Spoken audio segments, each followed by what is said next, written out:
नमस्कार, मैं हूं अंकुर और आप देख रहे हैं सत्य हिंदी। एक नजर अब तक की सुर्खियों पर। गीता प्रेस गोरखपुर को साल 2021 का गांधी शांति पुरस्कार दिया जाएगा। बीते 18 जून को ये घोषणा की गई। इस प्रकाशन को ये पुरस्कार अहिंसक और अन्य गांधीवादी तरीकों से सामाजिक, आर्थिक और राजनीतिक परिवर्तन की दिशा में योगदान के लिए ये दिया जाएगा। केंद्र सरकार की तरफ से आधिकारिक बयान में ये जानकारी दी गई है। इसको लेकर कांग्रेस महासचिव जयराम रमेश ने कहा है कि गीता प्रेस को गांधी शांति पुरस्कार देना गोडसे और सावरकर को सम्मान देने जैसा है। कांग्रेस पार्टी के सांसद जयराम रमेश ने ट्वीट कर कहा है कि साल 2021 के लिए गांधी शांति पुरस्कार गोरखपुर के गीता प्रेस को दिया जा रहा है, जो कि अपना शताब्दी वर्ष मना रहा है। अक्षय मुकुल की 2015 में आई एक बहुत अच्छी जीवनी है। इसमें उन्होंने इस संगठन के महात्मा के साथ तकरार भरे संबंधों और राजनीतिक, धार्मिक और सामाजिक एजेंडे पर उनके साथ चली लड़ाइयों का खुलासा किया है। ये फैसला वास्तव में एक उपहास है और ये सावरकर और गोडसे को पुरस्कार देने जैसा है। द टेलीग्राफ के मुताबिक गीता प्रेस के कर्ता धर्ता हनुमान प्रसाद पोद्दार और गीता प्रेस के संस्थापक जय दयाल गोविंदका उन 25,000 लोगों में शामिल थे जिन्हें 1948 में गांधी की हत्या के बाद गिरफ्तार किया गया था। अपनी किताब Gita Press and the making of Hindu India में अक्षय मुकुल लिखते हैं कि गीता प्रेस और महात्मा के बीच जाति और सांप्रदायिक मुद्दों पर गहरी असहमति की एक श्रृंखला के बाद हरिजनों के लिए मंदिर प्रवेश और पूना पैक्ट जैसे मुद्दों पर संबंध तेजी से बिगड़ गए। अस्पृश्यता यानी अनटचेबिलिटी पर पोद्दार के विचारों को बदलने के गांधी के सर्वोत्तम प्रयास विफल रहे। गांधी के खिलाफ पोद्दार का कटाक्ष 1948 तक कल्याण के पन्नों में जारी रहा। बताया गया है कि 1948 में गोविंदका और पोद्दार की गिरफ्तारी के बाद जीडी बिड़ला ने दोनों की मदद करने से इनकार कर दिया और जब सर बद्रीदास गोयनका ने उनका मामला उठाया तो विरोध भी किया। बिड़ला के लिए दोनों सनातन धर्म का प्रचार नहीं कर रहे थे बल्कि शैतान धर्म का प्रचार कर रहे थे। गीता प्रेस ने महात्मा की हत्या पर चुप्पी बनाए रखी। जिस व्यक्ति का आशीर्वाद और लेखन कभी कल्याण के लिए इतना महत्वपूर्ण था और अप्रैल 1948 तक पोद्दार ने गांधी के साथ अपनी विभिन्न मुलाकातों के बारे में लिखा था, लेकिन बाद में उसके पन्नों को गायब कर दिया गया।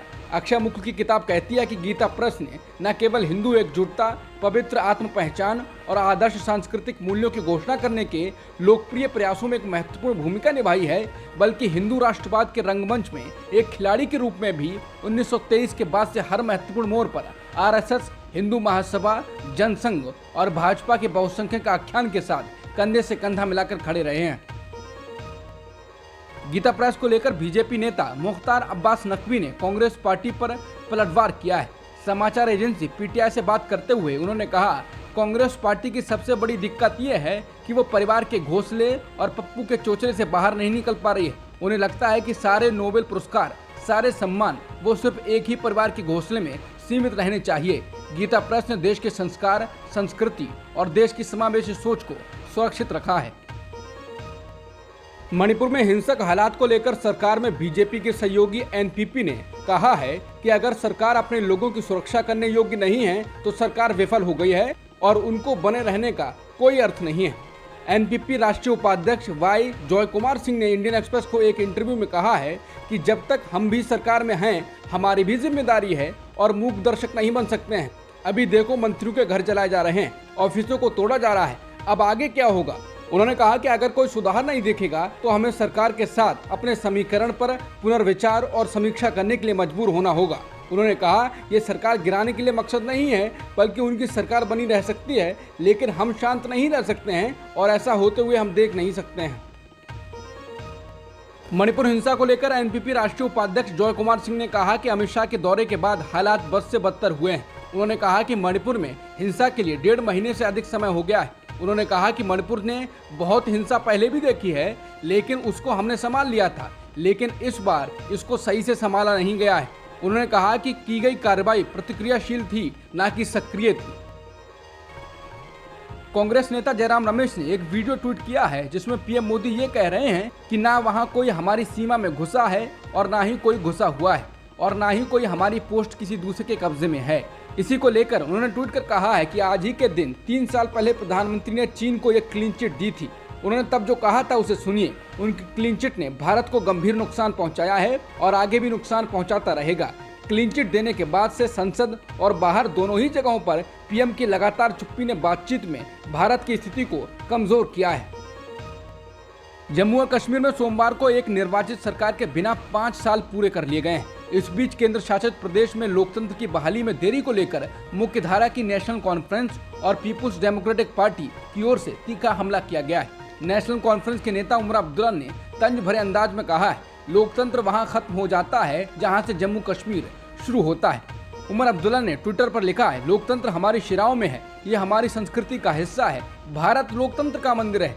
अंतर्राष्ट्रीय समुदाय महान मायने वाले ऐसे शब्दों को हाथों हाथ लेता है और उन्हीं उबाऊ बातों को दोहराता है। उन्होंने आगे लिखा है कि इस बीच जम्मू कश्मीर ने केंद्र के शासन के अधीन 5 साल पूरे कर लिए हैं। उन्होंने लिखा कि लोकतंत्र वहां खत्म हो जाता है जहां से जम्मू कश्मीर शुरू होता है। वहीं पीडीपी प्रवक्ता मोहित भान ने कहा है कि पूरे देश और उसके नेतृत्व को खुद को लोकतंत्र की माता कहने के लिए शर्म से अपना सिर झुका लेना चाहिए।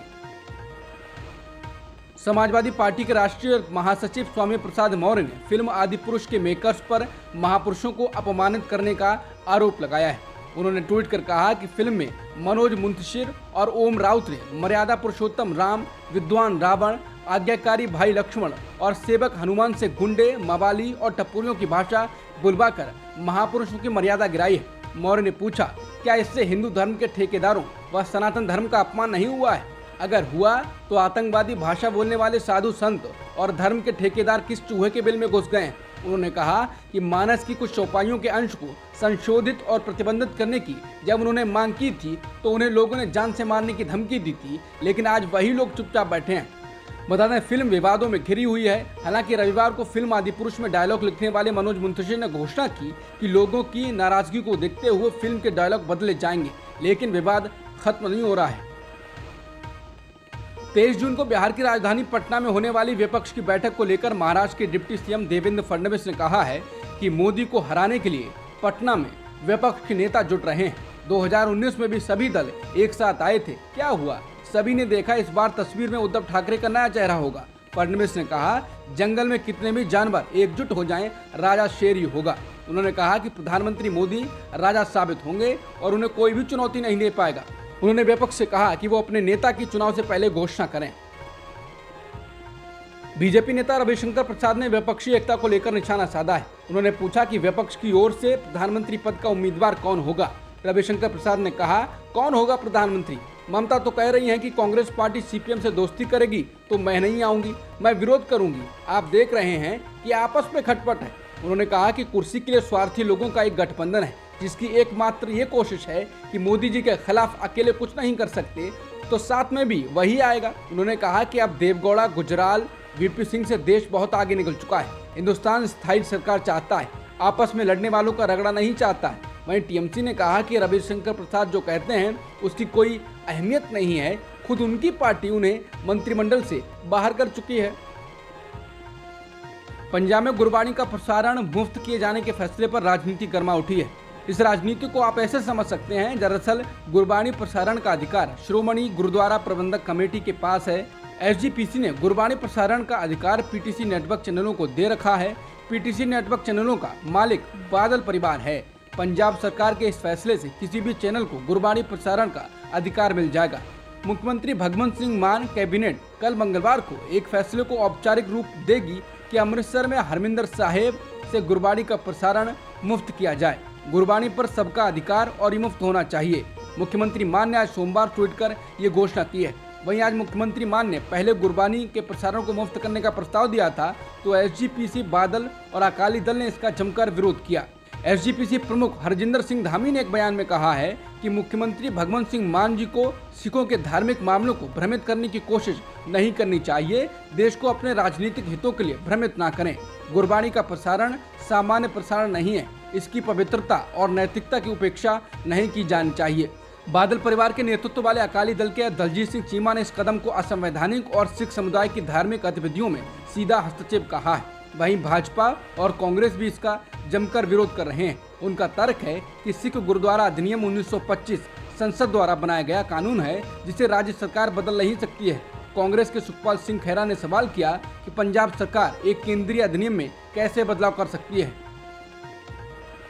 अमेरिका के विदेश मंत्री एंटनी ब्लिंकन ने चीन के साथ बढ़ते तनाव को कम करने के मकसद से चीन की अपनी 2 दिवसीय यात्रा के अंतिम दिन सोमवार को चीनी राष्ट्रपति शी जिनपिंग से मुलाकात की। ब्लिंकन और चीनी राष्ट्रपति जिनपिंग की मुलाकात तय कार्यक्रम का हिस्सा नहीं थी, लेकिन बाद में ये मुलाकात तय हुई।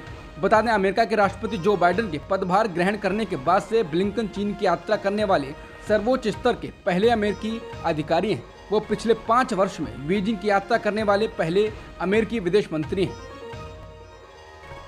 पाकिस्तान की सीनेट ने यह सुनिश्चित करने के लिए एक विधेयक पारित किया है कि कोई भी सांसद जीवन भर के लिए अयोग्य नहीं हो सकता है। वहीं विपक्ष ने आरोप लगाया है कि यह विधेयक पूर्व प्रधानमंत्री नवाज शरीफ की देश में वापसी और आगामी चुनाव में उनकी भागीदारी का रास्ता साफ करने की कवायद है। बता दें, नवाज शरीफ को 2017 में सुप्रीम कोर्ट की 5 सदस्यों की पीठ ने अयोग्य घोषित कर दिया था। 2018 में वो सुप्रीम कोर्ट के फैसले के बाद जीवन भर के लिए सांसद बनने के लिए अयोग्य हो गए थे। नवाज इलाज के लिए नवंबर 2019 से लंदन में रह रहे हैं। अब तक की खबरों में इतना ही। बाकी खबरों के लिए बने रहिए सत्यहिंदी.com के साथ।